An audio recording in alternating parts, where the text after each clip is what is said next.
And finally tonight, last night of this program, I spoke about the president's call for shared sacrifice in the GOP's ongoing war on the middle class. Bill O'Reilly, on the other hand, whined about his taxes, and here's what else was on his mind. As you may know, the daughter of Sonny and Cher, Chaz Bono, has undergone a sex change, is now a man, Chaz Bono.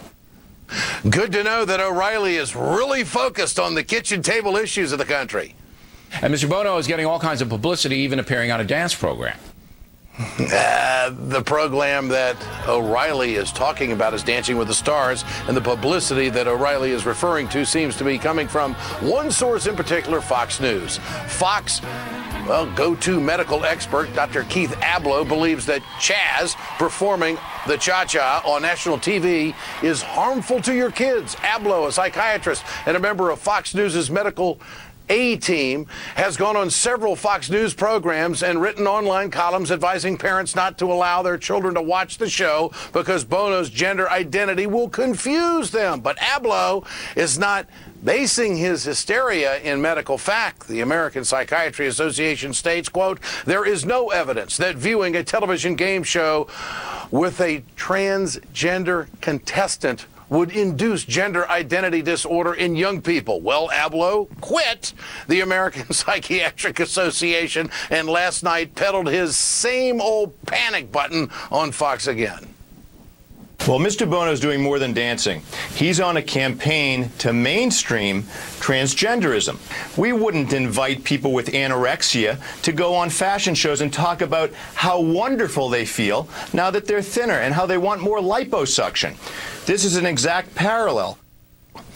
Joining me now is Mike Rogers, managing editor, managing director of rawstory.com. Mike, good to have you with us tonight. You want to answer to this Ablow saying that parents should keep their kids away from the TV when Chaz Bono is on the air. What do you make of it?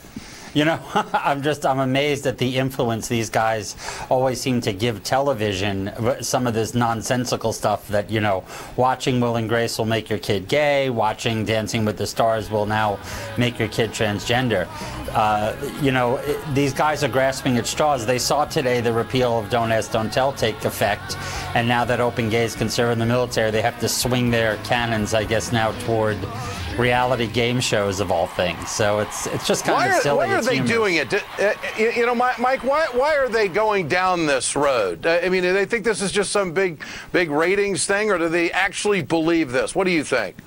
Well, I think that, you know, unfortunately for many of these guys, they actually do believe it. They wake up in the morning, the things they obsess about, whether it's, you know, keeping gay people from doing certain jobs or keeping them out of the military or trying to keep people like Chaz Bono off of television shows. It's kind of a sad statement on their lives that that's what they think is the most important. That's their calling in the morning when they wake up. I do believe in a lot of these cases, these guys actually believe the insanity that they spew, which of course in the end creates real harm for all lesbian, gay, bi, and trans Americans. Do you think it leads to gay bashing? Do you think it leads to hate speech? I think these guys definitely do contribute it. Even they'll make fun of it, or they'll say things are seriously wrong, or that people shouldn't be doing things, and they basically want to strip their right to full participation in society. So it kind of validates the feelings of some of the people who do more of the attacking, some of the violent attacks. It gives them basically the kind of leeway or their permission to say, well, I'm not the only one. There's these guys on TV, in fact, who claim to be, you know, full-fledged legitimate psychiatrists when in fact they're spewing, you know, rhetoric from 30 years ago. And I do think that it contributes to that. Nothing happens in a vacuum. So I have to ask you, who's more dangerous, Chaz Bono or Nancy Grace? Well, you know, that's a hell of a combination to ask me about, Ed. I think, you know, it depends.